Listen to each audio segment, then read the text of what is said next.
दोस्तों 1947 में जब भारत को आजादी मिली तो उस समय भारत के पास बहुत सारी चुनौतियां थी, जिसमें से एक चुनौती ये थी कि भारत को औद्योगिक और आर्थिक विकास के लिए जो पूंजीगत वस्तुएं हैं और जो बुनियादी ढांचे हैं उसके लिए भारत किस प्रकार से आत्मनिर्भर होगा, भारत को कैसे आत्मनिर्भर बनाया जाए, ये सबसे बड़ी एक चुनौती थी। तो आज की वीडियो में हम मुख्य रूप से बात करने वाले हैं भेल यानी भारत हेवी इलेक्ट्रिकल लिमिटेड के बारे में। इसकी क्या जर्नी रही है, किस प्रकार भारत के पास बिजली उत्पादन के लिए बड़े से बड़े संयंत्र है और उस संयंत्रों को बनाने वाला है भेल। तो आज भेल की हम पूरी स्टोरी जानने वाले हैं। भेल क्या है, किस प्रकार ये शुरू हुआ था और आज कहां तक ये पहुंच चुका है। जैसा कि मैं हमेशा बताता हूं कि इस वीडियो में हम लोग दो फेजेस में बात करेंगे। पहला तो होगा कि भेल यानी भारत हेवी इलेक्ट्रिकल लिमिटेड का क्या जर्नी रहा है, क्या इसकी हिस्ट्री रही है, बहुत इंटरेस्टिंग होने वाला है। और दूसरे फेज में हम बात करने वाले हैं कि आईटीआई स्टूडेंट्स के लिए, बीटेक स्टूडेंट्स के लिए, डिप्लोमा स्टूडेंट्स के लिए क्या करियर अपॉर्चुनिटी है। इसमें बहुत अच्छी करियर अपॉर्चुनिटी है, तो इसके बारे में पूरा डिटेल से बताऊंगा। वीडियो में लास्ट तक बने रहिएगा।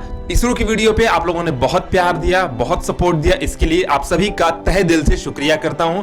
और आप लोग अपना सपोर्ट, अपना प्यार इसी तरीके से इंस्टीट्यूट गेट की फैमिली के साथ बनाए रखिएगा। बहुत रिसर्च के साथ ये वीडियो में लाया हूं और हर वीडियो में रिसर्च के साथ लाता हूं ताकि आप लोगों को सही और सटीक जानकारी मिल सके।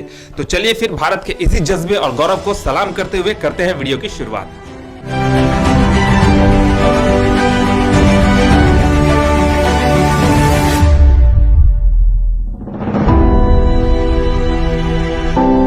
इस कहानी को शुरू करने से पहले मैं भेल के व्यापक नेटवर्क के बारे में आप सभी को बताना चाहता हूं, जिससे आपको ये अंदाजा लगे, समझ में आ जाए कि भेल आज बिजली उत्पादन के लिए संयंत्र बनाने के क्षेत्र में सर्वश्रेष्ठ देशों में एक देश बन चुका है। आज भेल के भारत में 16 manufacturing plants, 2 repair units, 4 regional office, 8 service centre, 15 marketing regional centres, 3 overseas more than 150 project sites और इसके लगभग 86 कंट्रियों में फुटप्रिंट्स हैं। इसके साथ साथ भेल द्वारा थर्मल, हाइड्रो, न्यूक्लियर और गैस पर आधारित बिजली उत्पादन के लिए लगभग 1000 से भी अधिक सेट स्थापित किए गए हैं। भारत में आज भेल जो है वो कुल पारंपरिक बिजली उत्पादन में लगभग 53% का योगदान देता है। चलिए शुरू करते हैं भेल की इस इंटरेस्टिंग और रोमांचपूर्ण कहानी को। दोस्तों ये कहानी तब शुरू होती है जब भारत आजाद हुआ और उस समय भारत के पहले प्रधानमंत्री पंडित जवाहरलाल नेहरू ने इसके विकास की नींव रखते हुए इसके उज्जवल भविष्य के लिए कई कदम उठाए। चाहे वो कदम अनुसंधान क्षेत्र में हो, चाहे वो रक्षा क्षेत्र में हो या फिर ऊर्जा अनुसंधान के क्षेत्र में। देश के भविष्य के हित में उनके इन्हीं सतत प्रयासों को ध्यान में रखते हुए सरकार को उनके शासन काल में ही इस बात का एहसास हो गया भारत के सतत आर्थिक विकास के लिए एक बड़ा विनिर्माण आधार और पर्याप्त कर्मियों का तकनीकी रूप से कुशल होना बहुत जरूरी है। देश के योजनाकारों ने इस बात को भी पहचाना कि लंबी अवधि के औद्योगिक विकास के लिए बिजली आपूर्ति जो है वो भारत में बहुत बड़ी अनिवार्यता थी और इस अनिवार्यता को केवल घरेलू विद्युत उपकरण उद्योग द्वारा ही बनाए रखा जा सकता था, यानी कि house hold electrical appliance industry के द्वारा ही इसको बनाए रखा जा सकता था। और तब जाकर योजना आयोग ने विभिन्न परियोजनाओं के लिए भारी मात्रा में विद्युत उपकरणों के निर्माण के लिए कारखाने को स्थापित करने के लिए कदम उठाने की सिफारिश की, जिसके परिणाम स्वरूप भारत में विद्युत उपकरणों के निर्माण के लिए सबसे पहले भोपाल में कारखाने का निर्माण किया। और इसके लिए उन्होंने AEI यानी एसोसिएट इलेक्ट्रिकल इंडस्ट्री के नाम से ब्रिटेन के साथ 17 नवंबर 1955 को एक समझौते पर हस्ताक्षर किया। AEI को 29 अगस्त 1956 को उद्योग और वाणिज्य मंत्रालय के अंतर्गत सार्वजनिक क्षेत्र में हेवी इलेक्ट्रिकल्स इंडिया लिमिटेड यानी कि HEIL के नाम से रजिस्टर्ड किया गया, पंजीकृत किया गया। और उसी सदी के अंत तक देश ने लगभग 1 लाख मेगावाट बिजली के उत्पादन की क्षमता का संकल्प लिया और उस संकल्प में 100% ये संभावना थी कि आगे आने वाले जो भी पंचवर्षीय योजनाएं हैं उसमें बिजली उत्पादन की मांग में पूरी तरह से वृद्धि होगी। इसी संकल्प, इसी उम्मीद को ध्यान में रखते हुए भारत सरकार ने विद्युत उपकरणों के निर्माण के लिए 3 और कारखानों को स्थापित करने का निर्णय ले लिया। पहला जो प्लांट था यानी कि पहला जो संयंत्र था वो तमिलनाडु के तिरुचिरापल्ली में उच्च दबाव बॉयलर के लिए, दूसरा प्लांट हैदराबाद के तेलंगाना में स्ट्रीम टर्बो जनरेटर, उच्च दबाव पंप और कंप्रेसर के लिए। तीसरा प्लांट बड़े भाप turbo generator set, Motors, turbine तथा जनरेटर सहित हाइड्रो जनरेटिंग सेट के लिए यूएसएसआर सहभागिता के साथ उत्तराखंड के हरिद्वार में स्थापित किया गया। सरकार ने इन 3 इकाइयों के लिए अलग से एक निगम यानी कि कॉरपोरेशन बनाने का एक निर्णय लिया और सरकार का वही निर्णय भारत हेवी इलेक्ट्रिकल लिमिटेड के रूप में उभर कर अस्तित्व में आया और 13 नवंबर 1964 को निगमित किया गया यानी कि इनकॉर्पोरेटेड किया गया। आप सभी को मैं बता दूं कि भेल का पहला कोल बेस्ड सेट यानी कि कोयला आधारित सेट 1969 में तमिलनाडु के बेसिन ब्रिज में स्थापित किया गया। आगे चलकर ये महसूस किया गया कि इनको चलाने में, इनको मैनेज करने में काफी मुश्किल आ रही थी। ये जो तीनों प्लांट्स थे, ये अलग अलग प्लांट्स थे, तो इनको चलाने में काफी दिक्कत हो रही थी, मुश्किल हो रहा था।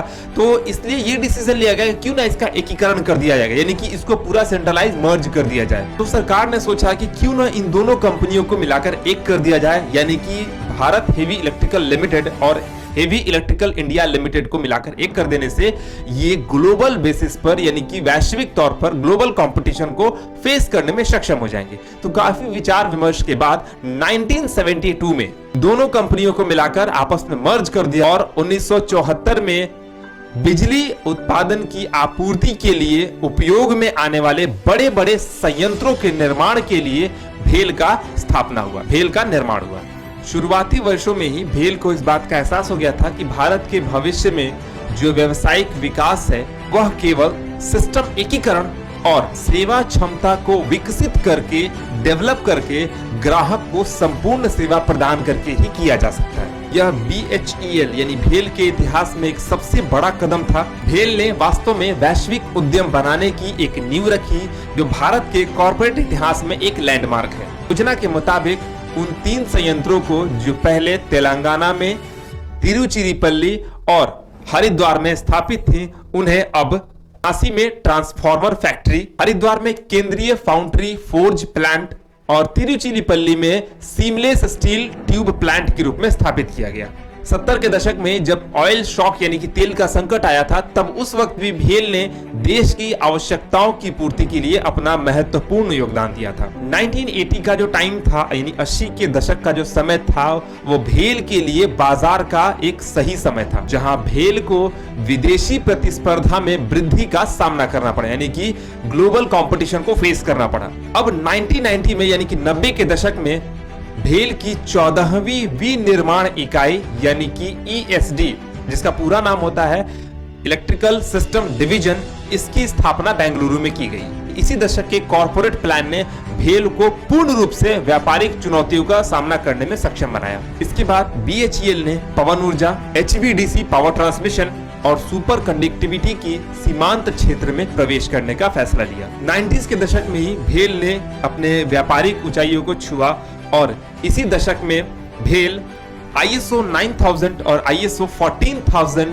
की मान्यता प्राप्त कर भारत की सार्वजनिक क्षेत्र की ये पहली कंपनी बन गई। आज के समय में प्रधानमंत्री के आत्मनिर्भर भारत के अभियान के तहत भेल ने राष्ट्रीय आवश्यकताओं को पूरा करने के लिए स्वदेशी डिजाइन, विकास और विनिर्माण के संपूर्ण तंत्र स्थापित कर लिए हैं और राष्ट्र को विद्युत उत्पादन के लिए संयंत्र स्थापित करने के क्षेत्र में आत्मनिर्भर बनाने के लक्ष्य के प्रति स्वयं को पूर्ण रूप से समर्पित कर दिया है। भविष्य में भेल कोयला गैसीकरण के अलावा कार्बन कैप्चर जैसी उभरती हुई ऊर्जा प्रौद्योगिकियों पर आधारित अवसरों का लाभ उठाने के लिए आज खुद को तैयार कर रहा है। कोयला गैसीकरण के लिए भेल पहले ही उच्च राख वाले कोयले का उपयोग कर स्वदेशी तकनीक उपयोग कर चुका है। देखा आप लोगों ने भेल ने किस प्रकार से सभी कठिनाइयों के बावजूद अपने शुरुआती कदम को लेकर आज देश के वैश्विक दिग्गजों के एक विशिष्ट क्लब में इसने अपनी खुद की एक पहचान बना ली है। तो कमेंट्स में मुझे जरूर बताइएगा कि आपको ये भेल की स्टोरी कैसी लगी और आप नेक्स्ट स्टोरी किस वीडियो के ऊपर चाहते हैं। तो चलिए अब हम लोग स्टार्ट करते हैं अपने दूसरे फेज को, यानी कि जैसा कि मैं हर वीडियो में, हर केस स्टडी वीडियो में बताता हूं कि भाई हमारा जो दूसरा फेज होगा वो होगा करियर अपॉर्चुनिटी के लिए, कि जो भी सेक्टर पर मैं वीडियो लेकर आऊंगा उसमें आपके लिए करियर अपॉर्चुनिटी क्या होगी, और एक स्टूडेंट के लिए सबसे अहम पार्ट ये होता है। तो अब मैं डिटेल में आप लोगों को बताता हूं कि भेल के तहत कौन कौन से पोस्ट निकाले जाते हैं, कौन कौन सी पोस्ट पर वैकेंसी आती है। बहुत सारे स्टूडेंट्स को लगता है कि इसमें सिर्फ और सिर्फ बड़े बड़े पोस्ट की वैकेंसी आती है, तो ऐसा बात नहीं है। इसमें अप्रेंटिसशिप के लिए भी वैकेंसी आती है, उसमें जॉब के पर्पस से भी वैकेंसी आती है। तो भेल में ITI, बीटेक, डिप्लोमा इत्यादि छात्रों के लिए जो पद निकाले जाते हैं, जो वैकेंसी आती है, उसके नाम इस प्रकार से हैं। सबसे पहले नाम की हम बात करेंगे तो वो है ग्रेजुएट अप्रेंटिस। ठीक है, ग्रेजुएट अप्रेंटिस के तहत इसकी जो सैलरी होती है, अब चूंकि आपको पता होगा कि जब अप्रेंटिस वर्ड इसमें आ गया है तो यहाँ इसका मतलब अब आप समझ ही गए होंगे कि अप्रेंटिस का मतलब ये हो गया कि इसमें आपको ट्रेनिंग दी जाएगी। अब बहुत सारे स्टूडेंट्स कहते हैं कि सर अप्रेंटिस कौन करता है। देखिए, अप्रेंटिस करना बहुत अच्छी बात है, लेकिन हर जगह से अप्रेंटिस आप कर लेंगे तो उसका कोई फायदा नहीं होने वाला। तो अगर आप भेल से अप्रेंटिस कर लेते हैं तो भेल में जब वैकेंसी आएगी तो यहां पर आपको एक बहुत अच्छा प्रेफरेंस मिलेगा, और इस वैकेंसी के तहत, इस अप्रेंटिसशिप के तहत आपकी क्वालिफिकेशंस ग्रेजुएट लेवल पर होनी चाहिए। जैसा कि नाम ही है ग्रेजुएट अप्रेंटिस, तो इसके तहत आपका क्वालिफिकेशन ग्रेजुएट लेवल का होना चाहिए। और इसमें जो अप्रेंटिसशिप के तहत स्टाइपेंड आपको मिलेगा, इसमें जो सैलरी आपको मिलेगी, जिसे हम लोग स्टाइपेंड कहते हैं, 8563 से 9519 रुपए के आसपास आपको स्टाइपेंड मिलेगा हर मंथ। दूसरा है ट्रेड अप्रेंटिसशिप, जो कि ITI पास छात्रों के लिए है, जिसमें 7593 से लेकर 8302 रुपए के आसपास आपको स्टाइपेंड मिलने वाला है। ठीक है, नेक्स्ट पोस्ट की बात करते हैं तो प्रोजेक्ट सुपरवाइजर, जिसमें डिप्लोमा लेवल के छात्र भर सकते हैं फॉर्म। डिप्लोमा इसका एलिजिबिलिटी क्राइटेरिया है। तो यहां पर 32,000 रुपए की सैलरी से बेसिक आपका स्टार्ट होता है और लगभग 1 लाख रुपए तक आपका यह सैलरी जा सकता है। ठीक है, इंजीनियर ट्रेनी यानी कि BE और BTech यानी कि बैचलर ऑफ इंजीनियरिंग या बैचलर ऑफ टेक्नोलॉजी डिग्रीधारी छात्रों के लिए है, जिनकी सैलरी 50,000 रुपए से लेकर लगभग 1,60,000 रुपए तक जा सकती है। उसके साथ साथ बात करेंगे एग्जीक्यूटिव ट्रेनी के पोस्ट पर जो वैकेंसी आती है, उसमें भी लगभग आपका क्वालिफिकेशन जो होगा वो BE, BTech, ग्रेजुएट या पोस्ट ग्रेजुएट। उसके साथ साथ इसमें जो सैलरी आपको मिलेगी वो भी होगी 50,000 से लेकर 1,60,000 रुपए के आसपास। तो ये तो हो गया कि क्या करियर अपॉर्चुनिटी है, क्या पोस्ट है और क्या उनकी सैलरी है। अब बात कर लेते हैं कि भाई इसमें सिलेक्शन प्रोसेस क्या होता है। तो देखिए, सिलेक्शन प्रोसेस बेसिकली वही होता है जो कि मैं ऑलमोस्ट सभी PSU कंपनियों के एग्जाम्स के आधार पर बताता हूं। ठीक है, तो इसमें सिलेक्शन प्रोसेस होगा कि आपका सबसे पहला एक, देखिए अब जैसे कि इसमें एडवांस लेवल का पोस्ट है तो वहां पर आपको जैसे साइंटिफिक पोस्ट हो जाते हैं, तो साइंटिफिक पोस्ट के लिए डायरेक्ट आपका इंटरव्यू बेसिस पर ही सिलेक्शन होता है। लेकिन अब आपका ये ग्रेजुएट अप्रेंटिसशिप के लिए हो या फिर मैं कहूं अगर प्रोजेक्ट सुपरवाइजर के लिए, तो ये सारे पोस्ट के लिए आपका सबसे पहला जो एग्जाम होगा वो आपका रिटन एग्जाम होगा, जो कि आपको CBT हो सकता है या फिर आपको ऑफलाइन बेसिस पर भी हो सकता है। उसके साथ साथ आपका स्किल टेस्ट होता है। ठीक है, और तब जाकर आपका मेरिट बनता है, जब उसके बाद ही आपका सिलेक्शन होता है। रिटन एग्जामिनेशंस के आधार पर जो भी वैकेंसीज है, जैसे कि BTech के लिए, डिप्लोमा के लिए, ITI के लिए, उसके एग्जाम पैटर्न क्या होने वाले हैं, उसका सिलेबस क्या होने वाला है, अब इसके बारे में मैं आपको बता देता हूं। तो देखिए, टोटल ड्यूरेशन इसमें 120 मिनट का होता है, जिसमें कि आपके सब्जेक्ट जो होंगे वो प्रोफेशनल नॉलेज, जिसमें कि 50 क्वेश्चंस होंगे और 50 मार्क्स के होंगे। उसके साथ साथ लॉजिकल रीजनिंग, जिसमें 25 क्वेश्चंस होंगे और वही 25 मार्क्स के होंगे, यानी कि हर एक क्वेश्चन 1 मार्क्स का होगा। न्यूमेरिकल एबिलिटी, जिसमें 25 क्वेश्चंस होंगे और वो भी 25 मार्क्स के ही होंगे। इंग्लिश, जिसमें 25 क्वेश्चंस और 25 मार्क्स के।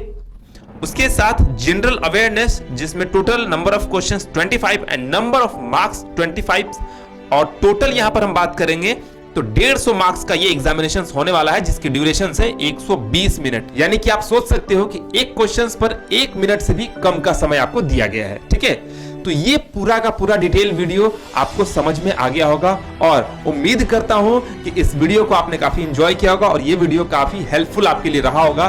तो इस वीडियो को जगह जगह शेयर जरूर कर दीजिएगा। देखिए, केस स्टडी वीडियो बनाने का मेरा मकसद ये होता है कि बहुत सारे स्टूडेंट्स जो होते हैं उन्हें पता ही नहीं होता है, बस वो ITI किए रहते हैं या फिर डिप्लोमा किए रहते हैं, उन्हें लगता है कि चलो इस सेक्टर में वैकेंसी आ रही है, चलो फॉर्म भर देते हैं। तो ऐसा नहीं है, पहले आप उस सेक्टर की हिस्ट्री, उसकी बायोग्राफी जानो, आपको इंटरेस्ट आएगा उसके अंदर, तब आप उसके अंदर फॉर्म फिलअप करो, क्योंकि फॉर्म फिलअप करना बहुत बड़ी बात नहीं होती है। फॉर्म को क्लियर कर जाना, एग्जाम्स को क्लियर कर जाना, ये सबसे बड़ी बात होती है। तो अगर आप उस डिपार्टमेंट के तहत आपका इंटरेस्ट है, आपका लगाव है, तभी आप उसके अंदर जा सकते हैं। अदरवाइज देखा देखी करके जाने से कोई फायदा नहीं है। तो इसलिए मैं आपको हर एक इंडस्ट्री का और PSU जितनी भी कंपनियां उसके आधार पर मैं वीडियो लाऊंगा और बताऊंगा आप लोगों को। अब मैंने शुरुआत कर दी है, तो आप लोग मुझे कमेंट्स में बताइए कि नेक्स्ट वीडियो आप लोग किसके आधार पर चाहते हैं। चलिए फिर मिलते हैं हम लोग नेक्स्ट केस स्टडी में। तब तक के लिए thank you so much and good bye.